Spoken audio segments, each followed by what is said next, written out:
asalaamaaleykum waa Sénégal maa ngi nuyu ku ci nekk sa tur ak sa sant ku ci nekk fa nga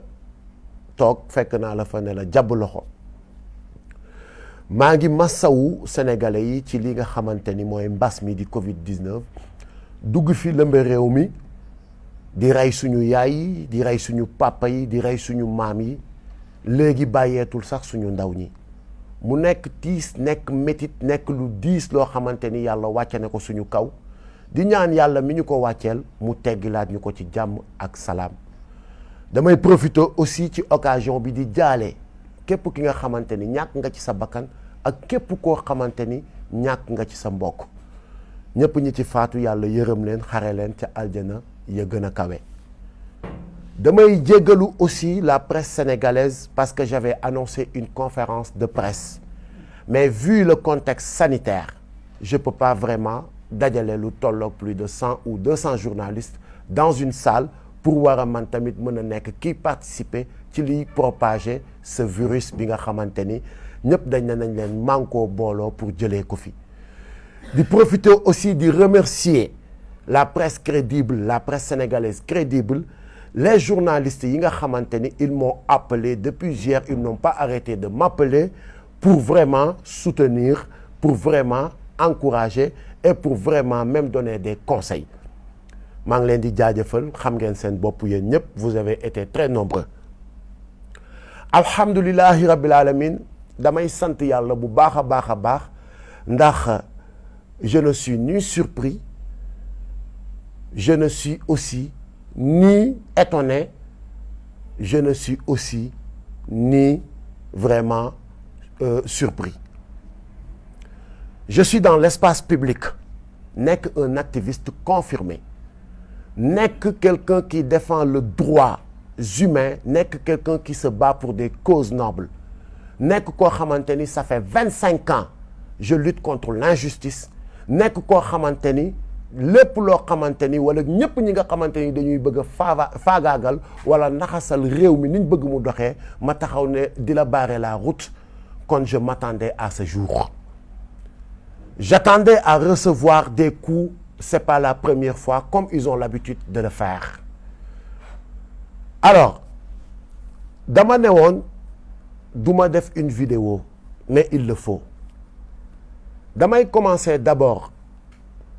ci wax leen kan mooy Thier ki nga xamante ni moom moo ma filmé en mon insu dans sa voiture les gars Thier c'est quelqu'un boo xamante ni bi ñu xamante ak moom ça date de 20 ans ñu seq façon teraanga bu ne tenez-vous bien mu nekk koo xamante ni dëkk na Kër Thiat ak Kaolack pendant 2 ans mu nekk koo xamante ni dëkk na Kër Tantay Thiat ici à Thiaroye Azur pendant 1 an mu nekk koo xamante ni wax dëgg yàlla à mon insu il se permettait d'aller à Kaolack seeti gi sama yaay yendu fa des fois même fanaan fa suy ñibbi jël xaalis sax jox ko ne ko yaay booy sama ñaan laa jël si woon yow yaay sama sëriñ sama gaañi kii mooy Thier pour ngeen xam li ñu seq ak moom wala fi ñu jaar ak moom kon ku mel noonu su fekkente ni am na intention def lu bon wax dëgg yàlla ay la yëwan man mënuma ko xam mënuma ci am ñaawu njort parce que 20 ans du 1 an 20 ans du 5 ans la nekk nag ca gannaaw Thier ba ñu war a mën a toog ci otom pour mu enregistrer ma loolu lu ñuy dugg la peut-être après ci poursuite dossier bi li tax ma ne damay def vidéo su fekkonte ni y avait pas transaction d'argent du ma ci yëy yàbbi mais da ngeen gis ci début vidéo bi mu am une transaction d'argent boobu li ko waral du lenn lu dul ñëpp xam nañ ma ci samay activité à part mon métier d'artiste damay bay damay jaay oto je suis dans l'élevage Thier moomu ñu seq mbirum jaay oto mu gis sama benn oto mu bëgg ko mais malheureusement tombé wuñu d'accord ci prix bi ba keroog mu gis sama benn oto Hyundai Veloster j'ai les papiers avec moi mu ne ma finalement jaay ma bii sama jabar laa koy jëndal ma ne ko amul benn problème bii mën naa la ki defal xewal ñu tombé d'accord ci 5 millions ah mu indil ma une avance de 2 millions bi ma indilee avance su 2 millions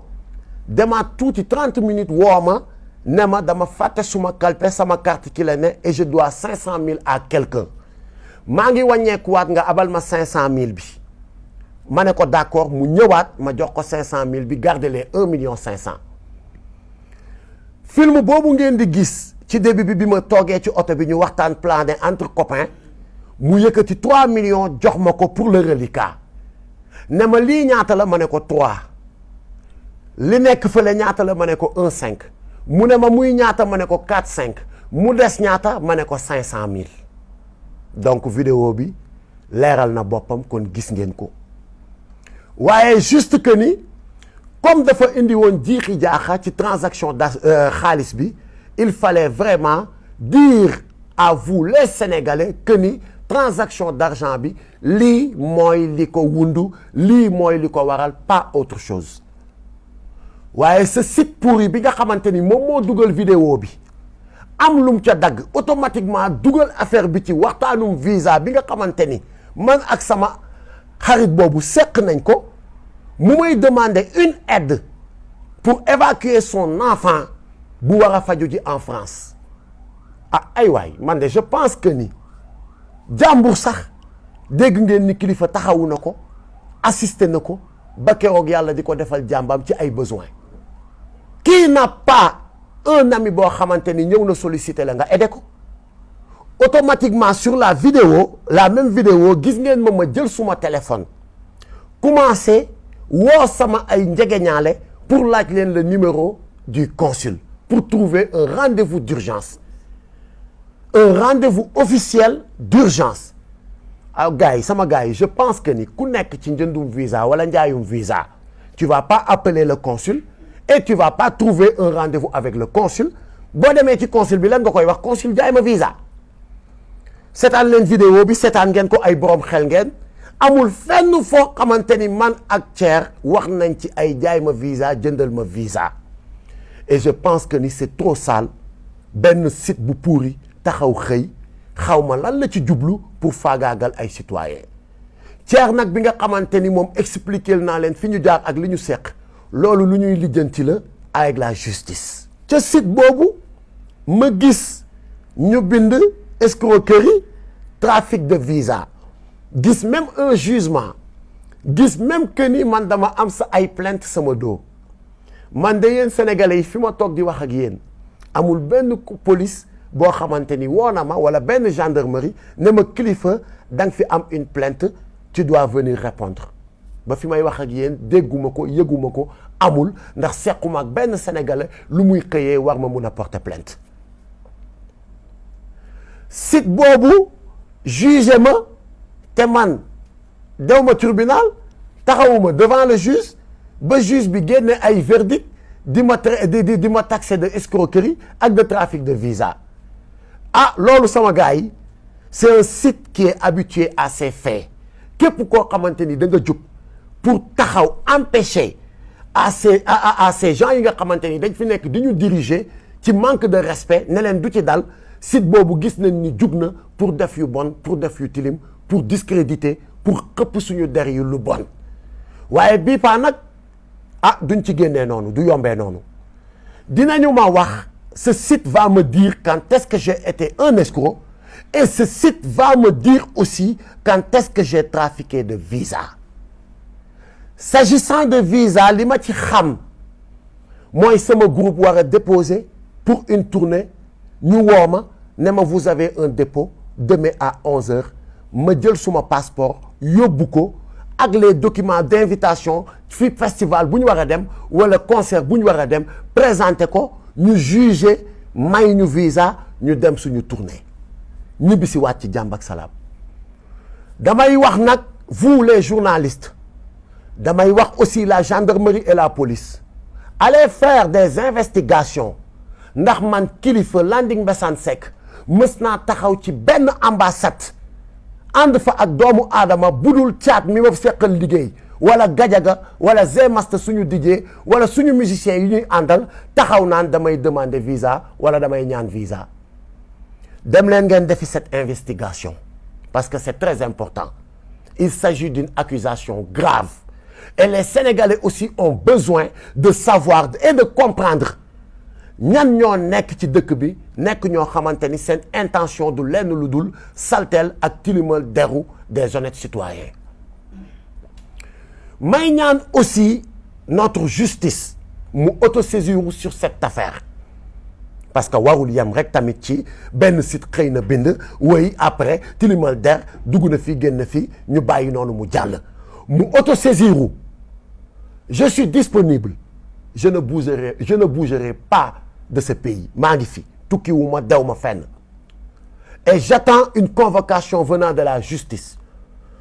su fekkente ni lii ñu may tudd dama ci laale wala dafa am faites votre travail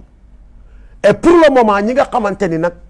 ñooy mes camarades de combat pour ne pas les gêner je mets en suspens mes activités dans le mouvement Y en a marre pour mettre leen à l'aise pour wan leen ni que ni cette affaire n'a rien à voir avec ay Y en a marre avec ay affaire de je sais pas quoi nu ma ko mën a expliquer. Maintenant lépp li nga xamante ni nag mooy lu war a jëm ci mbirum justice tamit duñ na yàcc ni yasar on a consulté nos avocats. On a parlé avec nos avocats ils vont ñu ngi ciy liggéey au moment où je vous parle et dinañ ci def li nga xamante ni moo war sama gars yi j'avais pas besoin d'être très long parce que cette affaire est simple ñi ma woo ñëpp li ma leen di wax mooy j'ai pas besoin de passer dans un autre chemin pour expliquer li nga xamante ni moo xew j'ai juste besoin de dire les choses telles qu'elles sont et mooy li nga xamante ni mooy li ma fi wax sama gars ñi l'heure est grave nañu bàyyiwaat suñu xel bu baax a baax ci li nga xamante ni mooy xew Sénégal ñu ngi jëm ci 2024 ñu ngi jëm aussi ci ay élections locales je pense que ni le débat le plus intéressant ou le sujet le plus intéressant c'est de communiquer essayer d'inciter les jeunes pour que ñu dem inscrire sur les listes électorales pour préparer une bonne relève pour des élections aussi transparentes li nga xamante ni tey jii mooy le sujet ñu ngi jëm ci 2024 dañ fiy aaye troisième mandat su fekkente ni nag looloo tax je n'accuse nag personne mais bu fekkente ni looloo tax ngeen bëgg a divertir les Sénégalais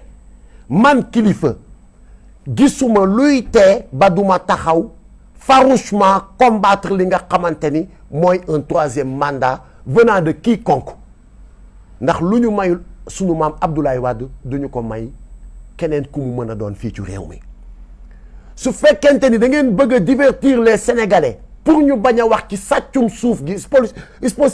spoliation foncière bu metti bi ngeen nekkee c'est peine perdue dinaa ci wax ba suba ci ginnaaw ngoon su fekkente ni aussi da ngeen a bëgg a bâillonner ou tilimal ou yàq deru ñi nga xamante ni dañu taxawal pour leeralal Sénégalais yi seen yu bon yi ngeen nekk di def c'est peine perdue je suis prêt comme toujours vous pouvez tuer Kilifeu et je suis prêt pour y laisser mon nez mais vous aurez en face de vous plus de 5 millions de Kilifeu là cette jeunesse est éveillée maintenant cette jeunesse ne va pas être manipulée cette jeunesse ne va pas être bâillonnée cette jeunesse nous allons vous barrer la route donc bu fekkente ni Kilifeu mooy seen cible pour bu ngeen ko éliminer vous allez bâillonner la jeunesse vous vous trompez donc maa ngi ñaan yàlla def jàmm ci réew mi def ko ci àdduna bi jëlee fi mbas mi musal ñu muccal ñu di jéggaluwaat sénégalais yi di remercier waat ñëpp ñi nga xamante ni de près ou de loin ils m'ont soutenu sur cette épreuve di encore remercier waat ñi nga xamante ni j'ai reçu votre message ci sama messenger ci sama Facebook ci sama Instagram ci sama jumtukaay yi may waxee yëpp maa ngi leen di remercier et merci encore pour votre soutien Kilifeu est là et il ne va jamais trahir le combat. Je vous fais confiance, faites-moi confiance. Jaa ngeen jëf, je vous remercie. Yàlla na jàmm yàgg Sénégal. One love les amis.